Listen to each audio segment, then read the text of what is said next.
Assalamualaikum warahmatullahi wabarakatuh. Salam bahagia selalu buat sahabat channel mirisnya kehidupan zaman sekarang. Mari kita simak dan mulai ceritanya. Di tengah hiruk-pikuk kota yang tak pernah tidur, di bawah gedung-gedung pencakar langit yang menjulang tinggi, ada seorang anak kecil yang berlarian di jalanan. Namanya adalah Dito, seorang bocah berusia 7 tahun yang sudah terlalu banyak tahu tentang kerasnya kehidupan. Tubuhnya kurus, wajahnya tampak pucat, dan matanya yang besar selalu memancarkan kebingungan dan ketakutan. Setiap hari, dia berjalan di antara keramaian, mencoba mencari apa yang bisa dipungut untuk dimakan, atau barang yang bisa dijual agar dia bisa mendapatkan uang beberapa rupiah. Dito tak tahu siapa kedua orang tuanya. Sejak kecil, dia hidup di jalanan, tidak tahu rumah seperti apa yang seharusnya dimilikinya. Dia hanya tahu satu hal, hidup ini penuh dengan perasaan lapar, dingin, dan kesepian. Namun, ada satu hal yang tidak pernah hilang dari dirinya, harapan. Meskipun harapan itu kecil dan tampaknya tak berdaya di tengah dunia yang kejam, ia tetap menghidupi langkah-langkah kecilnya. Suatu pagi, saat matahari belum sepenuhnya terbit, Dito sudah berada di pasar, mengintip tumpukan sampah yang dibuang oleh para pedagang. Tumpukan itu bukanlah sampah biasa, melainkan sisa-sisa makanan yang masih bisa dimakan.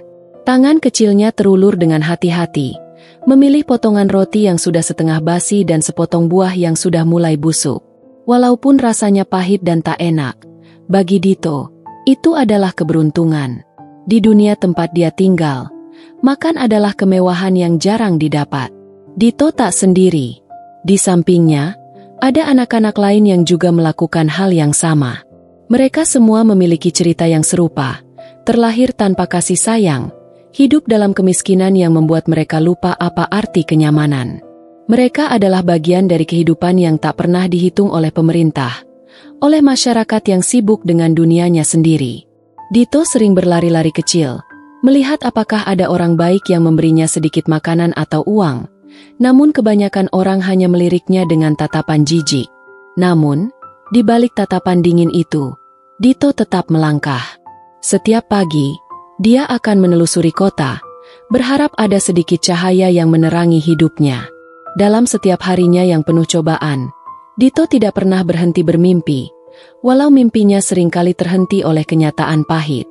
Hari demi hari, Dito terus berkeliling kota, seperti roda yang berputar tanpa henti.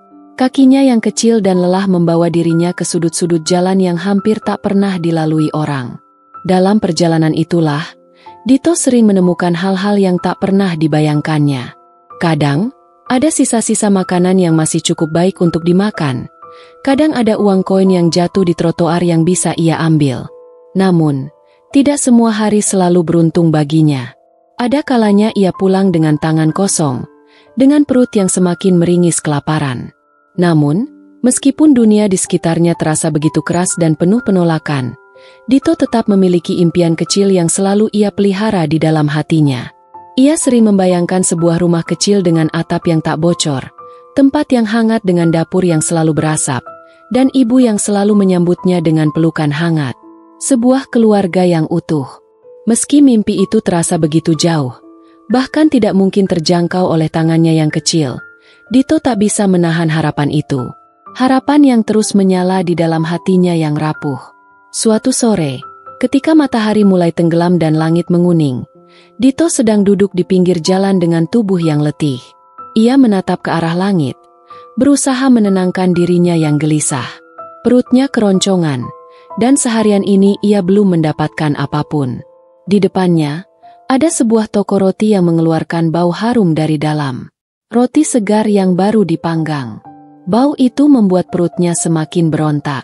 Dito melihat orang-orang keluar masuk toko, membeli roti dengan senyum yang mengembang di wajah mereka. Senyum yang tak pernah ia rasakan. Namun, di antara mereka, ada seorang wanita yang sedang membeli roti. Wanita itu mengenakan gaun sederhana namun bersih. Rambutnya terurai dengan lembut. Wajahnya terlihat ramah, dan Dito bisa melihat di matanya sesuatu yang berbeda, sesuatu yang tampaknya penuh dengan kasih sayang. Wanita itu melihat Dito, lalu berhenti sejenak. Tatapannya lembut, bukan tatapan jijik atau kesal seperti yang biasa ia terima dari orang lain. "Hei, kamu lapar?" wanita itu bertanya pelan. Dito terkejut, matanya membesar. Untuk pertama kalinya dalam waktu yang lama, seseorang memperhatikannya dengan penuh perhatian. Ia hanya mengangguk, terlalu malu untuk berbicara. Wanita itu tersenyum dan mengambil beberapa roti dari dalam tasnya. "Ini untukmu. Makanlah.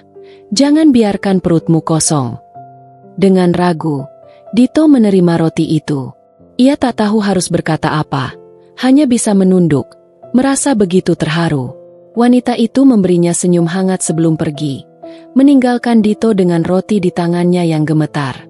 Dito menatap roti itu, merasakannya seolah itu adalah harta yang sangat berharga. Mungkin, hanya mungkin, ada sedikit kebaikan di dunia ini yang masih bisa menyentuh hatinya yang hampir mati rasa. Namun, saat ia menggigit roti itu, rasa manisnya tak hanya terasa di lidah, tapi juga di dalam hatinya. Karena Dito tahu, sedikit kebaikan bisa membuat hari yang gelap menjadi lebih terang. Tapi di dunia ini, setiap kebaikan harus dibayar dengan harga yang tak selalu ia mengerti. Beberapa minggu setelah pertemuan singkat dengan wanita itu, Dito merasa sedikit lebih ringan. Setiap kali ia merasa lelah atau lapar, ia akan mengingatkan dirinya tentang roti yang diberikan oleh wanita itu. Meskipun hidupnya tetap penuh dengan tantangan dan rasa sakit, setidaknya ada sedikit cahaya yang menghangatkan hatinya. Namun, hidup tak pernah memberinya banyak waktu untuk menikmati kebahagiaan kecil. Suatu malam, ketika langit sudah gelap gulita dan angin dingin mulai merayap masuk ke dalam tubuh, Dito sedang tertidur di pojokan sebuah toko yang sudah tutup. Tiba-tiba, suara langkah kaki yang berat terdengar mendekat. Dito terbangun dan melihat sekelompok orang yang sedang berbicara dengan suara keras. Mereka bukan orang asing, mereka adalah para pengemis dan anak jalanan yang sering ia temui. Mereka terlihat lebih gelisah malam itu, seolah ada sesuatu yang mengancam mereka. Dito merasa tak nyaman. Tiba-tiba, seorang lelaki bertubuh besar, yang biasanya tak banyak bicara, mendekatinya. Wajahnya terlihat serius. "Ayo, ikut kami. Ada yang lebih buruk dari ini di depan," ujar lelaki itu dengan nada yang tegas. Dito hanya mengangguk bingung, merasa ada sesuatu yang buruk akan terjadi. Mereka bergegas menuju sebuah lorong gelap di belakang pasar. Dito, yang tidak pernah takut dengan kegelapan, merasakan ketakutan yang berbeda malam itu. Di tengah kerumunan, Dito melihat beberapa anak lainnya, namun wajah mereka tidak berseri seperti biasa. Semuanya cemas. Di ujung lorong, ada sebuah mobil van hitam yang terparkir, dan pintunya terbuka. Tiba-tiba, dari dalam van itu keluar beberapa orang yang Dito kenal. Mereka adalah pemilik toko-toko besar yang sering lewat di jalan. Dito tahu mereka tak suka melihat anak-anak jalanan berkeliaran, dan selama ini mereka selalu berusaha mengusir anak-anak dari tempat-tempat mereka berjualan. Namun malam itu, semuanya berbeda. Mereka datang dengan tujuan yang lebih gelap. "Ayo, masuk semua. Kalian tak akan tidur di jalan lagi," teriak salah satu pria dari dalam van, suara penuh ancaman. Dito merasa tubuhnya kaku. Ia tahu sesuatu yang buruk sedang terjadi, tapi tak tahu harus berbuat apa. Beberapa anak yang lebih tua mulai melawan, berusaha melarikan diri, tapi mereka kalah jumlah. Para pria itu dengan kasar menarik mereka dan memasukkan mereka ke dalam van. Dito hanya bisa berdiri terpaku, ketakutan. Dalam hatinya, ia merasakan kehilangan yang begitu dalam, seolah harapan yang pernah tumbuh kini hancur berkeping-keping. Wanita yang pernah memberi roti padanya tiba-tiba muncul di depan Dito. Wajahnya terlihat cemas dan sangat terkejut melihat kerumunan itu.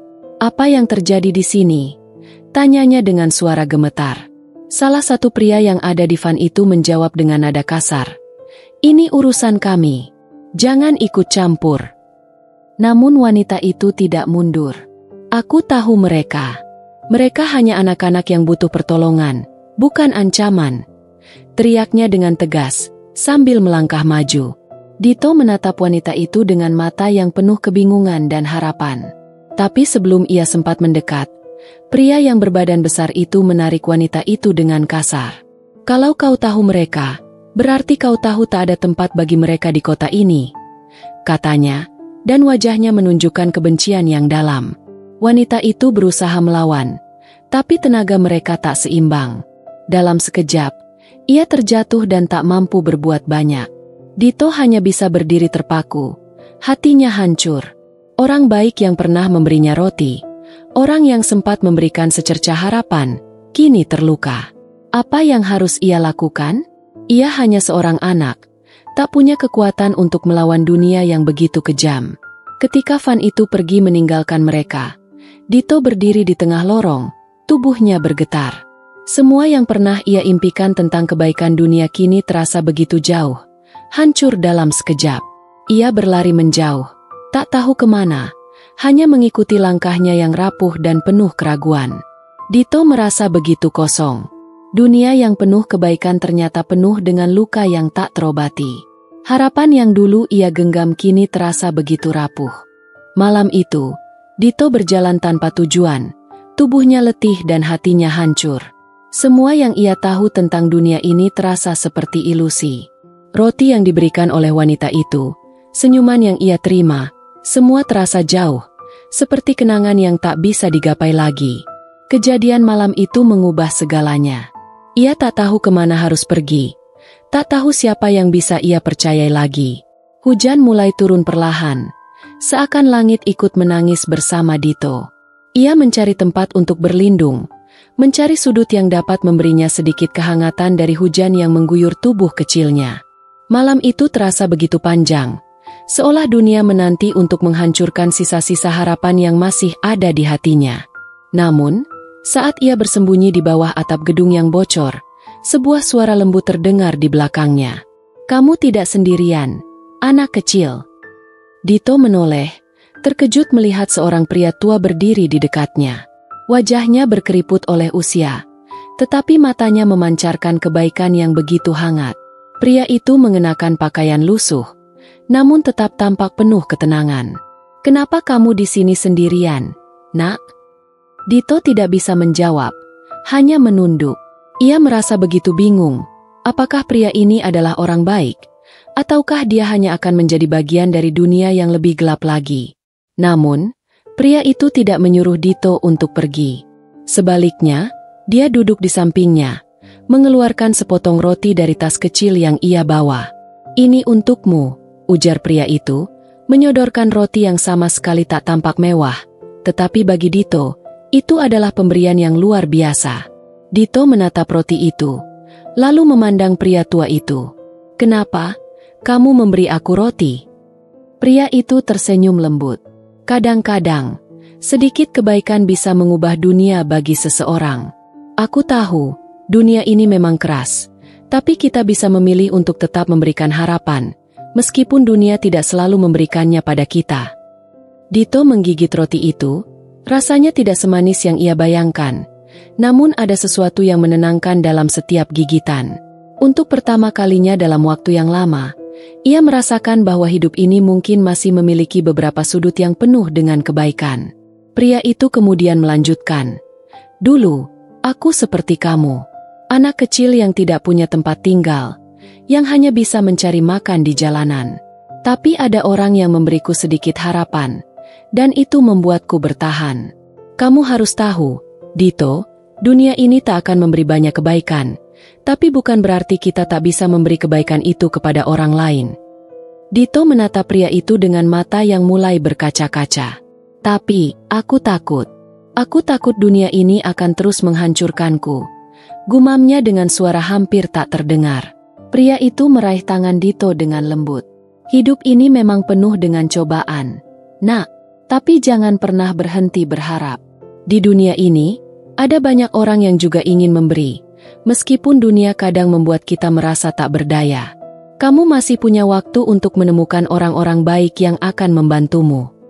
Dito merasakan kehangatan di dalam hatinya yang selama ini dingin. Kata-kata pria tua itu seperti obat yang menenangkan luka-lukanya yang terdalam. Ia menyadari sesuatu, meski hidupnya tak sempurna, masih ada kebaikan yang bisa ia cari dan bagikan. Bahkan jika dunia ini terasa begitu keras, ada cahaya kecil yang tetap bisa ditemukan di ujung terowongan yang gelap. Malam itu, Dito tidur dengan perasaan yang lebih tenang. Hujan yang turun semakin deras, tetapi ia merasa sedikit lebih aman. Mungkin keesokan harinya, dunia tidak akan menjadi lebih baik. Namun, ia tahu bahwa harapan itu tidak hilang, bahwa sedikit demi sedikit, orang-orang baik akan datang, dan Dito akan belajar untuk menjadi bagian dari kebaikan itu.